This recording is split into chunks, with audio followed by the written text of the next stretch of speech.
Tras la elección el 1 de julio del centro izquierdista Andrés Manuel López Obrador como presidente de México, a este país le espera todavía una larga transición, porque recién en diciembre López Obrador se hará cargo del gobierno. Mientras tanto, AMLO, como se lo conoce, va formando su gobierno, preparando su gobierno, dando a conocer a algunos de los funcionarios y se reúne también con funcionarios de Washington. No hay que olvidar que la relación con Estados Unidos formará parte fundamental de lo que es su agenda. Vemos un informe y lo comentamos.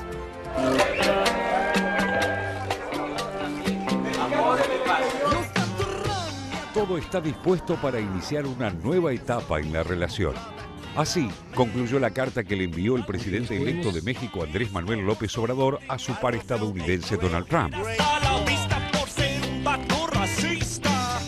El líder de Morena instó al republicano a concluir la renegociación del NAFTA, ya que considera que es de suma importancia para la estabilidad económica de la región. También le propuso encontrar salidas consensuadas a la crisis migratoria y discutir una serie de proyectos para acabar con la inseguridad fronteriza ligada al narcotráfico y al crimen organizado.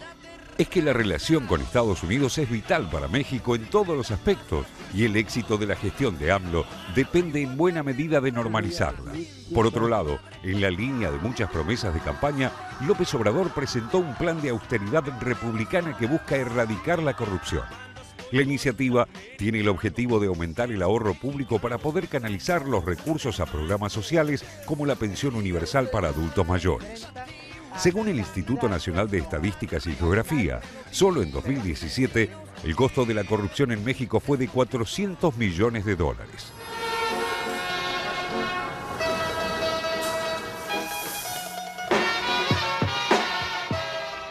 A partir del 1 de julio, día en el que López Obrador logró la victoria electoral con un aplastante 53%, cambió notablemente la opinión que los empresarios tenían del líder de izquierda. El próximo ocupante de Los Pinos recibió un fuerte respaldo del Consejo Coordinador Empresarial, la entidad más importante del sector. También se difundió un video en el cual los presidentes de las principales compañías locales, como el gigante panificador Bimbo, manifestaron su apoyo al mandatario electo. Sin embargo, no todos se expresaron a favor de López Obrador. Desde la izquierda fue criticado por los zapatistas, quienes lo calificaron como un hombre del sistema de partidos, un recordatorio de la deuda no saldada de la clase política mexicana con los sectores indígenas. Durante este extenso periodo de transición que culmina el 1 de diciembre, López Obrador prepara el terreno para lo que será una complicada discusión con su vecino sobre la construcción del controvertido muro fronterizo al que Trump no parece querer renunciar. ¿Qué ondas, muchacho? Ahí viene te miro. Si me traes bronca, me lojo de a tiro, me paro. Por eso, esta semana un equipo de AMLO se reunió con el secretario de Estado Mike Pompeo para abordar, entre otros temas, el conflicto en la frontera de más de 3.000 kilómetros de extensión. Pero uno de los problemas más urgentes que deberá afrontar apenas asumido es el de la seguridad y la violencia asociada al narcotráfico. Entre sus propuestas están limitar la intervención de las Fuerzas Armadas en el conflicto, mejorar la coordinación de las fuerzas de seguridad poniéndolas bajo un mando único, crear una Guardia Nacional no contaminada e implementar una suerte de intervención y reforma de la justicia. Ninguna de estas tareas es menor y el éxito no depende tanto de las intenciones como de su implementación.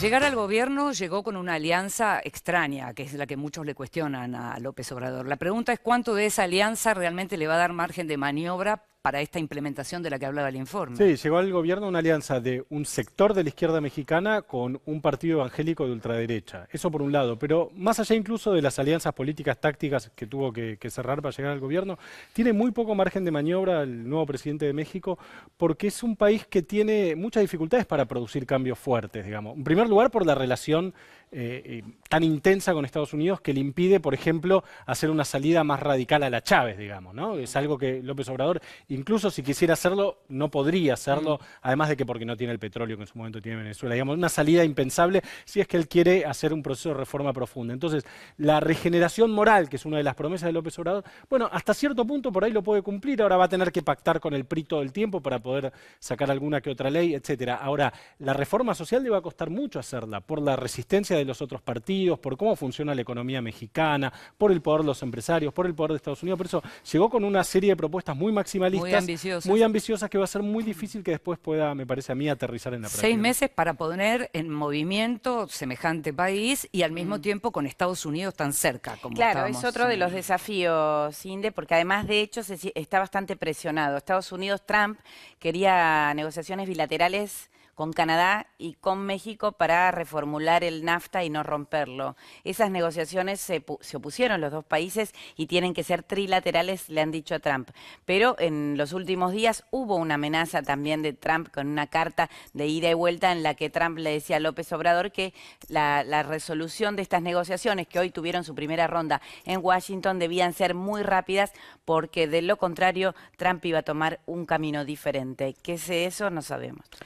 ¿Qué quiere López Obrador? La cuarta transformación, es decir, terminar con el ciclo de Carlos Salinas de Gortari, aquel presidente que le arrebató la presidencia al PRD prácticamente en los años 80, que firmó el acuerdo con Estados Unidos y Canadá y que presenció el arribo de los zapatistas. ¿Qué es esto?